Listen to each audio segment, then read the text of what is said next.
जय जगन्नाथ बंधुगण आज आम जानिबा 12 जनवरी 2026 सोमवार दिन द्वादश राशि राशिफल विषय। एही दैनिक राशिफल चंद्रंक गोचर गणना को नहीं आधारित एवं चंद्रंक गोचर गणना आम जीवन में बहुत प्रभाव पकई थाए। तो आसंतु सर्वप्रथमे जानिबा आजिर तिथि और राशि नक्षत्र विषय। आज हेउची 12 जनवरी 2026 सोमवार माघ कृष्ण पक्ष नवमी दिवा 12 घंटा 44 मिनिट गति दशमी। आज स्वाति नक्षत्र रात्र 9 घंटा 6 मिनिट गति विशाखा नक्षत्र। आज तुला चंद्र अहोरात्र। आजिर सांवत्सरिक श्राद्ध दशमीर पार्वण। आजिर शुभ बेला प्रातः 6 घंटा 34 मिनिट रु 8 घंटा 2 मिनिट पर्यंत। आजिर सूर्योदय प्रातः 6 घंटा 34 मिनिट। आजिर सूर्यास्त संध्या 5 घंटा 30 मिनिट। आज घात चंद्र नास्ति एवं मिथुन राशि घात बार।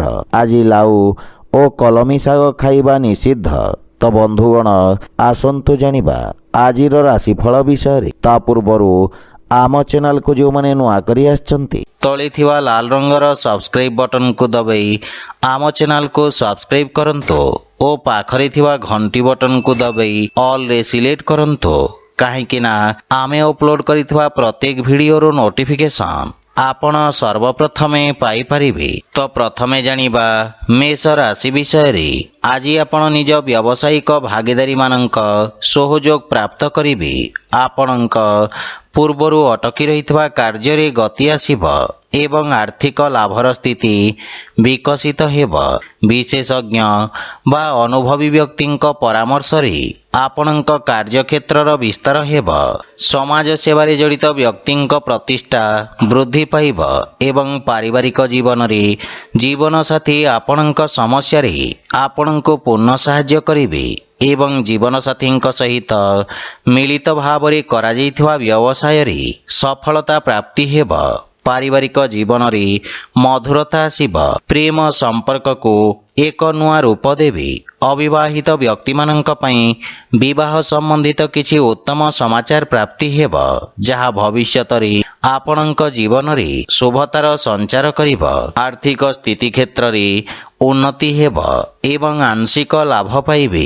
राजकीय कार्य रे आपण सफलता पाइबे एवं पेट संबंधित स्वास्थ्य समस्या रु आराम मिलिब। किंतु स्वास्थ्य अवस्थार संपूर्ण जत्न नियंतु। आज आपण गायत्री मंत्र पाठ करंतु शुभ फल पाइबे। वृष राशि आज आपण न्यायिक क्षेत्र बा कोर्ट कचेरी कार्य रे विजयी हेबे एवं आपणक सामाजिक प्रतिष्ठा वृद्धि पाइब। आपण कार्य क्षेत्र रे सफलता पाइबे किंतु एहा आपणक शत्रु मानक संख्या रे मध्य वृद्धि करिब। राजकीय पक्ष रे जड़ित व्यक्ति को विशेष सफलता प्राप्ति हेब। पारिवारिक जीवन रे संतान पक्षरु कोनोसी उत्तम खबर आपणको खुशी प्रदान करिब एवं संतानक उन्नति हेब। जीवन साथी सहित मधुर समय अतिवाहित करिबे एवं जीवन साथी आपणक कार्यक्षेत्र रे चलिथिबा समस्यारु मुक्तिर मार्ग खोजिबारे आपणको सहाय्य करिबे। पितांक सहित संपर्क सुदृढ़ हेब। प्रेम जीवन रे नूतन उत्साह अनुभव करिबे एवं आर्थिक स्थिति क्षेत्र रे आर्थिक लाभर स्थिति उत्तम रहिछि एवं छोटिया कार्यभाररु आपण मुक्ति पाइबे। स्वास्थ्य अवस्था उत्तम अनुकूल रहिछि एवं पुराना रोगरु मुक्ति मिलिब। स्वास्थ्य अवस्था रे किछि उन्नति आपणक मानसिक चाप को ह्रास करिब। आज आपण भगवान गणेश को दुब अर्पण करंतु शुभ फल पाइबे। मिथुन राशि आज विद्यार्थी छात्र छात्री मानक पई समय विशेष शुभदायक रहिब। प्रतियोगी परीक्षा रे सकारात्मक परिणाम प्राप्ति हेब। इलेक्ट्रोनिक्स उपकरण संबंधित व्यवसायी माने विशेष रूप रे उपकृत हेबे। आपणक कार्यक्षेत्र रे आपणक पद प्रतिष्ठा रे वृद्धि पाइब। कोनोसी पुराना व्यावसायिक संपर्क रु आपण लाभवान हेबे। पारिवारिक जीवन रे संतान पक्षरु सुखद समाचार प्राप्ति हेब एवं परिवार रे हस खुशीर वातावरण लागि रहिब। किंतु भाई भौणी सहित किछि असामंजस्य स्थिति उत्पन्न होई पारे। କିନ୍ତୁ ଆଲୋଚନା ଦ୍ୱାରା ମତଭେଦ ଦୂର ହେବ। ପିତାମାତାଙ୍କର ସେବା କରିବାର ଅବସର ମିଳିବ ଏବଂ ତାଙ୍କ ଆଶୀର୍ବାଦରୁ ଆପଣ ସଫଳତା ଓ ମାନସିକ ଶାନ୍ତି ପାଇବେ। ପ୍ରେମ ସମ୍ପର୍କରେ ମଧ୍ୟ ଅତ୍ୟଧିକ ଉପେକ୍ଷା ଯୋଗୁଁ କିଛି ମନମାଳିନ୍ୟର ସମ୍ଭାବନା ରହିଛି। ଆର୍ଥିକ ସ୍ଥିତିରେ ସୁଧାର ଆସିବ, କିନ୍ତୁ ନଗଦ ଧନର ସମସ୍ୟା ଦେଖାଦେଇପାରେ। ସ୍ୱାସ୍ଥ୍ୟାବସ୍ଥାରେ ଚର୍ମ ସମ୍ବନ୍ଧିତ ରୋଗରୁ ଆପଣ ଆରାମ ପାଇବେ, କିନ୍ତୁ ବିଷାଣୁଜନିତ ରୋଗରୁ ବିଶେଷ ସାବଧାନ ରୁହନ୍ତୁ। ଆଜି ଆପଣ ଅସହାୟ ଗରିବ ବ୍ୟକ୍ତିଙ୍କ ସାହାଯ୍ୟ କରନ୍ତୁ, ଶୁଭଫଳ ପାଇବେ। କର୍କଟ ରାଶି, ଆପଣଙ୍କ ରାଶି ସ୍ଥାନରୁ ଚତୁର୍ଥ ଭାବରେ ଚନ୍ଦ୍ରଦେବଙ୍କ ଗୋଚର। ଭୂମି ଓ ଭବନ ସମ୍ବନ୍ଧିତ ବ୍ୟବସାୟୀମାନଙ୍କ ପାଇଁ ସ୍ଥାୟୀ ସମ୍ପତ୍ତିରୁ ଲାଭ ପାଇବାର ମାର୍ଗ ପ୍ରଶସ୍ତ ହେବ। ଅଧା ରହିଥିବା କାର୍ଯ୍ୟକୁ ପୂର୍ଣ୍ଣ କରିବା ପାଇଁ ସମୟ ଉପଯୁକ୍ତ ରହିଛି। କାର୍ଯ୍ୟକ୍ଷେତ୍ରରେ ଆସୁଥିବା ଅବରୋଧ ଦୂର ହେବ।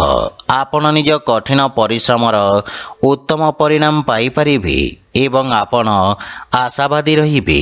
କିନ୍ତୁ ପାରିବାରିକ ଜୀବନରେ ଆପଣଙ୍କ ପାରିବାରିକ ସୁଖରେ କିଛି ହାନି ଘଟିପାରେ। ମାତାଙ୍କ ସହିତ କିଛି ବୈଚାରିକ ମତଭେଦର ସମ୍ଭାବନା ରହିଛି ଏବଂ ଆପଣଙ୍କ ମନର ଜଟିଳତାକୁ ପରିବାରରେ ପ୍ରକାଶ ହେବାକୁ ଦିଅନ୍ତୁ ନାହିଁ ଏବଂ ଜୀବନସାଥୀଙ୍କ ଭାବନାକୁ ପୂର୍ଣ୍ଣ ଧ୍ୟାନ ରଖନ୍ତୁ। ଭାଇ ଭଉଣୀଙ୍କ ପକ୍ଷରୁ ଆବଶ୍ୟକତା ଅନୁସାରେ ସହଯୋଗ ପ୍ରାପ୍ତି ହେବ। ପ୍ରେମ ଜୀବନରେ ମଧୁରତା ଆସିବ, କିନ୍ତୁ ଆପଣଙ୍କୁ ଅନ୍ୟମାନଙ୍କ ପକ୍ଷ ବୁଝିବାର ପ୍ରୟାସ କରିବା ଉଚିତ। ଆର୍ଥିକ ସ୍ଥିତି କ୍ଷେତ୍ରରେ ଆକସ୍ମିକ ଧନ ଲାଭର ଯୋଗ ରହିଛି।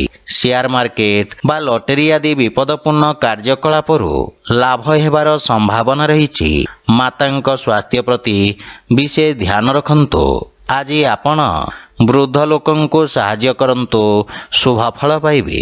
ସିଂହ ରାଶି, ଆଜି ଆପଣଙ୍କ ଆତ୍ମବିଶ୍ୱାସରେ ବୃଦ୍ଧି ଘଟିବ। ଆପଣଙ୍କ ଦ୍ୱାରା ପ୍ରାରମ୍ଭ କରାଯାଇଥିବା କାର୍ଯ୍ୟ ସଫଳତା ହାସଲ କରିବ। ଅଧିକାରୀ ବର୍ଗରୁ ଆପଣଙ୍କୁ ପ୍ରଶଂସା ଓ ସମ୍ମାନ ପ୍ରାପ୍ତି ହେବ ଏବଂ ଆପଣଙ୍କ ଖ୍ୟାତିର ବିସ୍ତାର ହେବ। ଆପଣଙ୍କ କାର୍ଯ୍ୟରେ ଆପଣ ସମସ୍ତ ପ୍ରକାର ସହଯୋଗ ପାଇବେ। ବ୍ୟବସାୟୀ ବର୍ଗଙ୍କ ପାଇଁ ଏହି ସମୟ ନୂତନ ଯୋଜନା କ୍ରିୟାନ୍ୱିତ କରିବାର ଉତ୍ତମ ସମୟ। ଆପଣ ନିଜ କାର୍ଯ୍ୟକ୍ଷେତ୍ରକୁ ସଫଳତାର ସହିତ ବିସ୍ତାର କରିବେ। ପାରିବାରିକ ଜୀବନରେ ବିଦେଶରୁ କିଛି ଉତ୍ତମ ସମାଚାର ପ୍ରାପ୍ତି ହେବାରୁ ମନରେ ପ୍ରସନ୍ନତା ଅନୁଭବ କରିବେ ଏବଂ ପରିବାରର ସୁଖ ସମୃଦ୍ଧତା ପାଇଁ ଆପଣ ଖର୍ଚ୍ଚ କରିବେ। ଜୀବନସାଥୀଙ୍କ ପୂର୍ଣ୍ଣ ସହଯୋଗ ପ୍ରାପ୍ତି ହେବ ଏବଂ ବଡ଼ ଭାଇଙ୍କ ବିଶେଷ ସମର୍ଥନ ଆପଣଙ୍କ ଉନ୍ନତିର କାରଣ ହେବ। କିନ୍ତୁ ପିତାଙ୍କ ସ୍ୱାସ୍ଥ୍ୟାବସ୍ଥାର ବିଶେଷ ଧ୍ୟାନ ରଖନ୍ତୁ।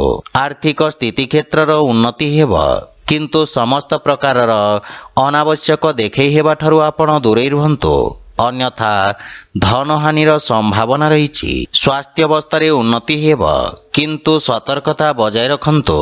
ଆଜି ଆପଣ ବିଷ୍ଣୁ ସହସ୍ରନାମର ପାଠ କରନ୍ତୁ, ଶୁଭଫଳ ପାଇବେ। କନ୍ୟା ରାଶି, ଆଜି ଆପଣଙ୍କ ଖ୍ୟାତିରେ ବୃଦ୍ଧି ହେବ। ଆପଣ ନିଜ ବିଚାରଧାରା ସହିତ ସମସ୍ତଙ୍କୁ ପ୍ରଭାବିତ କରିବେ। ବାଣୀ ତଥା ଉପସ୍ଥାପନା କ୍ଷେତ୍ରରେ ଜଡ଼ିତ ବ୍ୟବସାୟୀମାନେ ନୂତନ ଅବସର ପାଇବେ ଏବଂ ଆପଣଙ୍କ ସାମାଜିକ ସର୍କଲର ବିକାଶ ହେବ। କଳା ମାଧ୍ୟମରେ ଆପଣଙ୍କ ଖ୍ୟାତିର ବିସ୍ତାର ହେବ ଏବଂ ଆପଣଙ୍କ କାର୍ଯ୍ୟଶୈଳୀ ପ୍ରଶଂସିତ ହେବ। ବାଣିଜ୍ୟ ବ୍ୟବସାୟ ପ୍ରାରମ୍ଭ କରିବା ପାଇଁ ଏହା ଉତ୍ତମ ଅନୁକୂଳ ସମୟ, କିନ୍ତୁ ପାରିବାରିକ ଜୀବନରେ ସାନ ଭାଇ ଭଉଣୀଙ୍କ ସମ୍ପୂର୍ଣ୍ଣ ଧ୍ୟାନ ରଖନ୍ତୁ ଏବଂ ଉତ୍ତମ ମାର୍ଗଦର୍ଶନ ପ୍ରଦାନ କରନ୍ତୁ। ଜୀବନସାଥୀଙ୍କ ସହିତ ଉତ୍ତମ ସମୟ ଅତିବାହିତ କରିବେ। କୌଣସି ପାରିବାରିକ ସମ୍ପତ୍ତି ପାଇବା ପାଇଁ ଦୃଢ଼ ସମ୍ଭାବନା ରହିଛି। ପିତାଙ୍କ ପକ୍ଷରୁ ପୂର୍ଣ୍ଣ ସମର୍ଥନ ମିଳିବ ଏବଂ ଆପଣଙ୍କ ବ୍ୟକ୍ତିତ୍ୱରେ ଆକର୍ଷଣ ଏବଂ ଆପଣଙ୍କ ପାରିବାରିକ ସମ୍ପର୍କ ସୁଦୃଢ଼ ହେବ। ପ୍ରେମ ଜୀବନରେ କାର୍ଯ୍ୟ ବ୍ୟସ୍ତତା ହେତୁ କିଛି ଦୂରତା ଆସିପାରେ। ଆର୍ଥିକ ସ୍ଥିତି କ୍ଷେତ୍ରରେ ପ୍ରଗତି ହେବ, କିନ୍ତୁ ଅନାବଶ୍ୟକ ଖର୍ଚ୍ଚ ଉପରେ ନିୟନ୍ତ୍ରଣ ବଜାୟ ରଖନ୍ତୁ। ସ୍ୱାସ୍ଥ୍ୟାବସ୍ଥା ଉତ୍ତମ ଅନୁକୂଳ ରହିବ, କିନ୍ତୁ ଅସ୍ଥି ସମ୍ବନ୍ଧିତ ଯନ୍ତ୍ରଣା ଆପଣଙ୍କୁ ହଇରାଣ କରିପାରେ। ଆଜି ଆପଣ ସୂର୍ଯ୍ୟଦେବଙ୍କୁ ଜଳ ଅର୍ପଣ କରନ୍ତୁ, ଶୁଭଫଳ ପାଇବେ। ତୁଳା ରାଶି, ଆଜି ଆପଣଙ୍କ ରାଶିରେ ଚନ୍ଦ୍ରଦେବଙ୍କ ଗୋଚର। ଆପଣଙ୍କ ବ୍ୟକ୍ତିତ୍ୱରେ ଆକର୍ଷଣର ସଞ୍ଚାର କରିବ। ପଦ ଓ ଗାରିମା ପ୍ରାପ୍ତି ହେବ ଏବଂ ଆପଣଙ୍କ ସାମାଜିକ ପ୍ରତିଷ୍ଠା ମଧ୍ୟ ବୃଦ୍ଧି ପାଇବ। ରିଏଲ ଇଷ୍ଟେଟ୍ ସମ୍ବନ୍ଧିତ ବ୍ୟବସାୟରେ ଲାଭର ପରିଣାମ ପ୍ରାପ୍ତି ହେବ। ବାଣିଜ୍ୟ ବ୍ୟବସାୟ କ୍ଷେତ୍ରରେ ଆପଣ କରିଥିବା ପରିବର୍ତ୍ତନ ଆପଣଙ୍କୁ ସକାରାତ୍ମକ ପରିଣାମ ପ୍ରଦାନ କରିବ। ବିଦ୍ୟାର୍ଥୀ ଛାତ୍ରଛାତ୍ରୀମାନଙ୍କ ପାଇଁ ଆଶାତୀତ କ୍ଷେତ୍ରରେ ଉଚ୍ଚଶିକ୍ଷାର ମାର୍ଗ ପ୍ରଶସ୍ତ ହେବ। ପାରିବାରିକ ଜୀବନରେ କାର୍ଯ୍ୟକ୍ଷେତ୍ରରେ ଜୀବନସାଥୀଙ୍କ ପରାମର୍ଶ ଆପଣଙ୍କୁ ସାହାଯ୍ୟ କରିବ ଏବଂ ଜୀବନସାଥୀଙ୍କ ସହିତ ସମ୍ପର୍କରେ ପ୍ରଗାଢ଼ତା ଆସିବ। ଭାଇ ଓ ବନ୍ଧୁମାନଙ୍କ ସହଯୋଗ ଆପଣଙ୍କୁ ଖୁସି ଏବଂ ଆତ୍ମବିଶ୍ୱାସକୁ ବୃଦ୍ଧି କରିବ। ବିବାହଯୋଗ୍ୟ ବ୍ୟକ୍ତିଙ୍କ ପାଇଁ କିଛି ଉତ୍ତମ ପ୍ରସ୍ତାବ ଆସିବାର ସମ୍ଭାବନା ରହିଛି। ପ୍ରେମ ସମ୍ପର୍କ ନିକଟତର ହେବ ଏବଂ ଆର୍ଥିକ ପକ୍ଷ ମଜବୁତ ହେବାକୁ ଲାଗିବ। କିନ୍ତୁ ଖର୍ଚ୍ଚ ଉପରେ ନିୟନ୍ତ୍ରଣ ବଜାୟ ରଖନ୍ତୁ। ସ୍ୱାସ୍ଥ୍ୟାବସ୍ଥା ଉତ୍ତମ ଅନୁକୂଳ ରହିବ, କିନ୍ତୁ ବିଷାଣୁଜନିତ ରୋଗରୁ ଆପଣ ବିଶେଷ ସାବଧାନ ରୁହନ୍ତୁ। ଆଜି ଆପଣ ଗୋମାତାଙ୍କୁ ଖାଇବାକୁ ଦିଅନ୍ତୁ, ଶୁଭଫଳ ପାଇବେ। ବିଛା ରାଶି, ଆଜି ଆପଣଙ୍କ ପାଇଁ ମାନସିକ ଚାପ ବୃଦ୍ଧି ପାଇବ। କାର୍ଯ୍ୟକ୍ଷେତ୍ରରେ କିଛି ଅନାବଶ୍ୟକ ସମସ୍ୟା ଉତ୍ପନ୍ନ ହୋଇପାରେ, କିନ୍ତୁ ଆପଣ ନିଜ କର୍ମଠ ସ୍ୱଭାବ କାରଣରୁ ଜୀବନର ସମସ୍ତ ସମସ୍ୟାର ସଫଳତାପୂର୍ବକ ସାମ୍ନା କରିବେ। ବାଣିଜ୍ୟ ବ୍ୟବସାୟ କ୍ଷେତ୍ରରେ କିଛି କ୍ଷତି ହେବାର ସମ୍ଭାବନା ରହିଛି, କିନ୍ତୁ ଦୀର୍ଘକାଳୀନ ନିବେଶ ଆପଣଙ୍କ ପାଇଁ ଲାଭଦାୟକ ସିଦ୍ଧ ହେବ। ବାଣୀରେ ସଂଯମତା ବଜାୟ ରଖନ୍ତୁ। ପାରିବାରିକ ଜୀବନରେ ପରିବାର ସଦସ୍ୟଙ୍କ ବାଞ୍ଛିତ ସହଯୋଗରେ ହାନି ଘଟିବ, କିନ୍ତୁ ଆପଣଙ୍କ ଦ୍ୱାରା ପରିବାର ସଦସ୍ୟଙ୍କୁ କରାଯାଇଥିବା ସହଯୋଗ ପାରିବାରିକ ସମ୍ପର୍କକୁ ସୁଦୃଢ଼ କରିବ ଏବଂ ପାରିବାରିକ ଖର୍ଚ୍ଚରେ ନିୟନ୍ତ୍ରଣ ଲାଗି ରହିବ। ଯେକୌଣସି ପ୍ରକାର ନିର୍ଣ୍ଣୟ ବୁଝି ବିଚାରି ନିଅନ୍ତୁ। ଘର ପରିବାରର ସମସ୍ତ ସମସ୍ୟାର ସମାଧାନ ଖୋଜିବାରେ ଆପଣ ସକ୍ଷମ ହେବେ। ଆର୍ଥିକ ସ୍ଥିତି କ୍ଷେତ୍ରରେ ନଗଦ ଧନ ସମସ୍ୟାର ସମାଧାନ ପାଇଁ ପ୍ରୟାସ କରିବେ। ଧାର୍ମିକ ଆଧ୍ୟାତ୍ମିକ ପୂଜାପାଠ ପ୍ରତି ଆପଣଙ୍କ ରୁଚି ବଢ଼ିବ ଏବଂ ଆର୍ଥିକ ଚିନ୍ତା ଆପଣଙ୍କୁ ବିଚଳିତ କରିପାରେ, କିନ୍ତୁ ସ୍ୱାସ୍ଥ୍ୟାବସ୍ଥା ଉତ୍ତମ ଅନୁକୂଳ ରହିଛି। ଆଜି ଆପଣ ବଜରଙ୍ଗ ବାଣ ପାଠ କରନ୍ତୁ, ଶୁଭଫଳ ପାଇବେ। ଧନୁରାଶି, ଆଜି ଆପଣଙ୍କ ଦ୍ୱାରା କରାଯାଇଥିବା ନିବେଶ ଆପଣଙ୍କୁ ସର୍ବୋତ୍ତମ ଲାଭ ପ୍ରଦାନ କରିବ ଏବଂ ଲାଭର ସ୍ଥିତି ବୃଦ୍ଧି ପାଇବ। ସାମାଜିକ ସେବା କ୍ଷେତ୍ରରେ କରାଯାଉଥିବା ଖର୍ଚ୍ଚ ଆପଣଙ୍କ ଖ୍ୟାତିରେ ବୃଦ୍ଧି କରିବ। ଆପଣ ଆରମ୍ଭ କରୁଥିବା କାର୍ଯ୍ୟରେ ପ୍ରଗତି ଆସିବ ଏବଂ ଆପଣଙ୍କୁ ନିଜ ଅନୁଭବର ପୂର୍ଣ୍ଣ ଲାଭ ପ୍ରାପ୍ତି ହେବ। ପାରିବାରିକ ଜୀବନରେ ପୈତୃକ ସମ୍ପତ୍ତି ସମ୍ବନ୍ଧିତ ବିବାଦର ସମାଧାନ କରିବାରେ ଆପଣ ସକ୍ଷମ ହେବେ, ଯାହାଫଳରେ ପାରିବାରିକ ବାତାବରଣ ସୁଖଦ ରହିବ ଏବଂ ପାରିବାରିକ ସମ୍ପର୍କ ଆପଣଙ୍କୁ ଲାଭ ପ୍ରଦାନ କରିବ। ପିତାଙ୍କ ସମ୍ବନ୍ଧିତ କୌଣସି ପରିଚିତ ବ୍ୟକ୍ତିଙ୍କ ସାହାଯ୍ୟରେ ଆପଣଙ୍କ ପୂର୍ବରୁ ଅଟକି ରହିଥିବା କାର୍ଯ୍ୟଗୁଡ଼ିକରେ ଗତି ଆସିବ। ପାରିବାରିକ ଧନ ସମ୍ପତ୍ତି ବୃଦ୍ଧି ହେବ ଏବଂ ପିତାମାତାଙ୍କ ସ୍ନେହ ଓ ଆଶୀର୍ବାଦ ପ୍ରାପ୍ତ କରିବେ। ଆର୍ଥିକ ସ୍ଥିତି କ୍ଷେତ୍ରରେ ଆକସ୍ମିକ ଧନଲାଭର ପ୍ରବଳ ଯୋଗ ରହିଛି ଏବଂ ସଞ୍ଚିତ ଧନରେ ମଧ୍ୟ ବୃଦ୍ଧି ପାଇବ। କାର୍ଯ୍ୟ ବ୍ୟସ୍ତତା ଅଧିକ ରହିବ, କିନ୍ତୁ ସ୍ୱାସ୍ଥ୍ୟାବସ୍ଥାର ସମ୍ପୂର୍ଣ୍ଣ ସମର୍ଥନ ମିଳିବ। କିନ୍ତୁ ଖାଦ୍ୟପେୟର ବିଷୟ ଧ୍ୟାନ ରଖନ୍ତୁ। ଆଜି ଆପଣ ଗୋମାତାଙ୍କୁ କଦଳୀ ଖାଇବାକୁ ଦିଅନ୍ତୁ, ଶୁଭଫଳ ପାଇବେ। ମକର ରାଶି, ଆପଣଙ୍କ ରାଶି ସ୍ଥାନରୁ ଦଶମ ଭାବରେ ଚନ୍ଦ୍ରଦେବଙ୍କ ଗୋଚର ଆପଣଙ୍କ ବ୍ୟବସାୟର ଅଭିବୃଦ୍ଧି ପାଇଁ ନୂତନ ଅବସର ପ୍ରଦାନ କରିବ। ଆପଣ କର୍ମଠତା ସହିତ ନିଜ କାର୍ଯ୍ୟକ୍ଷେତ୍ର ତଥା କାର୍ଯ୍ୟପ୍ରଣାଳୀରେ ଆବଶ୍ୟକତା ଅନୁସାରେ ପରିବର୍ତ୍ତନ କରିବା ପାଇଁ ପ୍ରେରିତ ହେବେ ଏବଂ ଆବଶ୍ୟକ ଅନୁଯାୟୀ କାର୍ଯ୍ୟ କରିବେ। ଆପଣଙ୍କ ଦ୍ୱାରା ନିଆଯାଇଥିବା ନିର୍ଣ୍ଣୟ ଆପଣଙ୍କ ପାଇଁ ଏକ ସୁବର୍ଣ୍ଣ ଭବିଷ୍ୟତର ମୂଳଦୁଆ ସାଜିବ। ଛାତ୍ରଛାତ୍ରୀମାନେ ଭବିଷ୍ୟତର ଆବଶ୍ୟକତା ଅନୁସାରେ ନିଜ ବ୍ୟବସାୟ ତଥା ତାହାର ଅନୁରୂପ ଆବଶ୍ୟକ କୌଶଳର ଚୟନ କରିବେ। ପାରିବାରିକ ଜୀବନରେ ପାରିବାରିକ ସ୍ଥିତି ଆପଣଙ୍କ ପାଇଁ ଅତ୍ୟନ୍ତ ଉତ୍ତମ ରହିଛି। ଆପଣ ପିତାଙ୍କ ଠାରୁ ମାର୍ଗଦର୍ଶନ ଏବଂ ସମର୍ଥନ ପାଇବେ। ଜୀବନସାଥୀ ଆପଣଙ୍କ ସମସ୍ତ ପ୍ରୟାସରେ ସମ୍ପୂର୍ଣ୍ଣ ସମର୍ଥନ କରିବେ, କିନ୍ତୁ ସନ୍ତାନଙ୍କ ଭବିଷ୍ୟତ ଓ ଶିକ୍ଷାକୁ ନେଇ ଆପଣ ସାମାନ୍ୟ ଚିନ୍ତିତ ରହିବେ। ଭାଇ ଭଉଣୀଙ୍କ ସହିତ ସମ୍ପର୍କ ସୁଦୃଢ଼ ହେବ, କିନ୍ତୁ ପ୍ରେମ ଜୀବନରେ ଅଧିକ ଉପେକ୍ଷା ନିରାଶାର କାରଣ ହୋଇପାରେ। ଆର୍ଥିକ ଲାଭର ସ୍ଥିତି ଉତ୍ତମ ଅନୁକୂଳ ରହିଛି ଏବଂ ନୂତନ ଆୟର ସ୍ରୋତ ନିର୍ମାଣ ହେବ। ସ୍ୱାସ୍ଥ୍ୟାବସ୍ଥା ଉତ୍ତମ ଅନୁକୂଳ ରହିଛି ଏବଂ ଆପଣ ଶାରୀରିକ ଭାବରେ ସମର୍ଥ ଓ ଉର୍ଜାବାନ ଅନୁଭବ କରିବେ। ଆଜି ଆପଣ ସୂର୍ଯ୍ୟଦେବଙ୍କୁ ଜଳ ଅର୍ପଣ କରନ୍ତୁ, ଶୁଭ ଫଳ ପାଇବେ। କୁମ୍ଭ ରାଶି, ଆଜି ଆପଣଙ୍କ ଭାଗ୍ୟରେ ବୃଦ୍ଧି ଘଟିବ ଏବଂ ଭାଗ୍ୟର ପୂର୍ଣ୍ଣ ସହଯୋଗ ପ୍ରାପ୍ତି ହେବ। ପୂର୍ବରୁ ଅଟକିଥିବା କାର୍ଯ୍ୟ ସ୍ୱତଃ ପୂର୍ଣ୍ଣ ହେବାକୁ ଲାଗିବ। ଆଳସ୍ୟକୁ ପରିତ୍ୟାଗ କରି ଆପଣ କାର୍ଯ୍ୟକ୍ଷେତ୍ରରେ ନୂତନ ଉର୍ଜାର ସଞ୍ଚାର କରିବେ ଏବଂ ଉନ୍ନତି ହେବାକୁ ଲାଗିବ। ସରକାରୀ କୋର୍ଟ କଚେରୀ ସମ୍ବନ୍ଧିତ ମାମଲାର ନିର୍ଣ୍ଣୟ ଆପଣଙ୍କ ସପକ୍ଷରେ ରହିବ। ଅତୀତରେ ଆପଣଙ୍କ ଦ୍ୱାରା କରାଯାଇଥିବା କାର୍ଯ୍ୟ ଆପଣଙ୍କ ପ୍ରତିଷ୍ଠା ବୃଦ୍ଧି କରିବ। ପାରିବାରିକ ଜୀବନରେ ପିତାଙ୍କ ସହଯୋଗ ଆପଣଙ୍କ ବିଷମ ପରିସ୍ଥିତିରେ ଆପଣଙ୍କୁ ସାହାଯ୍ୟ କରିବ। ଭାଇମାନଙ୍କ ଠାରୁ ସାହାଯ୍ୟ ମିଳିବ ଏବଂ ଜୀବନସାଥୀଙ୍କ ସହିତ ସମ୍ପର୍କରେ ପ୍ରଗାଢ଼ତା ଆସିବ। ପରିବାର ସଦସ୍ୟ ଆପଣଙ୍କ ବାଣୀରେ ପ୍ରଭାବିତ ହେବେ। ସନ୍ତାନ ପକ୍ଷରୁ କିଛି ସୁଖଦ ସମାଚାର ପ୍ରାପ୍ତି ହେବ। ପ୍ରେମ ଜୀବନ ପାଇଁ ସମୟ ଦେବାରେ ଆପଣ ସକ୍ଷମ ହେବେ ଏବଂ ଆର୍ଥିକ ସ୍ଥିତି କ୍ଷେତ୍ରରେ ନୂଆ ପରିଯୋଜନା ହେତୁ ଭାଗ୍ୟ ଆପଣଙ୍କ ସପକ୍ଷରେ ରହିବ।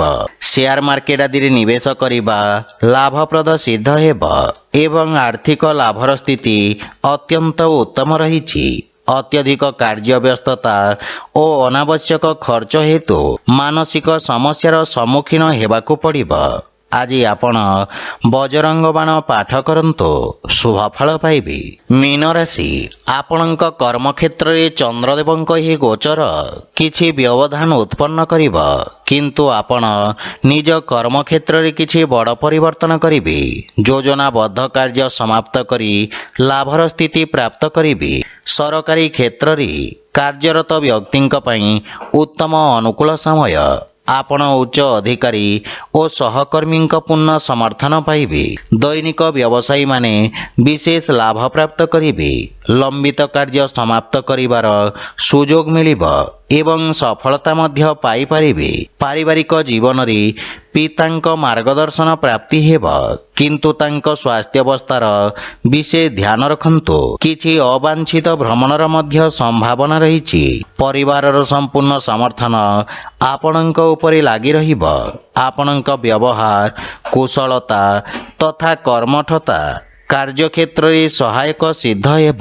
ଭାଇ ଭଉଣୀଙ୍କ ସମ୍ପୂର୍ଣ୍ଣ ସମର୍ଥନ ପ୍ରାପ୍ତ କରିବେ ଏବଂ ପ୍ରେମ ଜୀବନରେ ସତେଜତା ଅନୁଭବ କରିବେ। ଆର୍ଥିକ ସ୍ଥିତି କ୍ଷେତ୍ରରେ ଅନାବଶ୍ୟକ ଖର୍ଚ୍ଚରୁ ଆପଣ ସାବଧାନ ରୁହନ୍ତୁ। ସଞ୍ଚିତ ଯୋଜନାରେ ବିନିଯୋଗ କରିବାର ଉତ୍ତମ ଅନୁକୂଳ ସମୟ। ସ୍ୱାସ୍ଥ୍ୟାବସ୍ଥା ଉତ୍ତମ ଅନୁକୂଳ ରହିଛି, କିନ୍ତୁ ପିତାଙ୍କ ସ୍ୱାସ୍ଥ୍ୟାବସ୍ଥାର ସମ୍ପୂର୍ଣ୍ଣ ଯତ୍ନ ନିଅନ୍ତୁ। ଆଜି ଆପଣ ବିଷ୍ଣୁ ସହସ୍ରନାମର ପାଠ କରନ୍ତୁ, ଶୁଭ ଫଳ ପାଇବେ। ତ ବନ୍ଧୁଗଣ, ଏହା ଥିଲା ଆଜିର ରାଶିଫଳ ବିଷୟରେ। ଯଦି ଭିଡ଼ିଓଟି ଆପଣମାନଙ୍କୁ ଭଲ ଲାଗିଥାଏ, ଲାଇକ୍, ସେୟାର ଓ କମେଣ୍ଟ କରି ଜଣାନ୍ତୁ ଏବଂ ଆମ ଚ୍ୟାନେଲକୁ ସବସ୍କ୍ରାଇବ୍ କରନ୍ତୁ। ଜୟ ଜଗନ୍ନାଥ।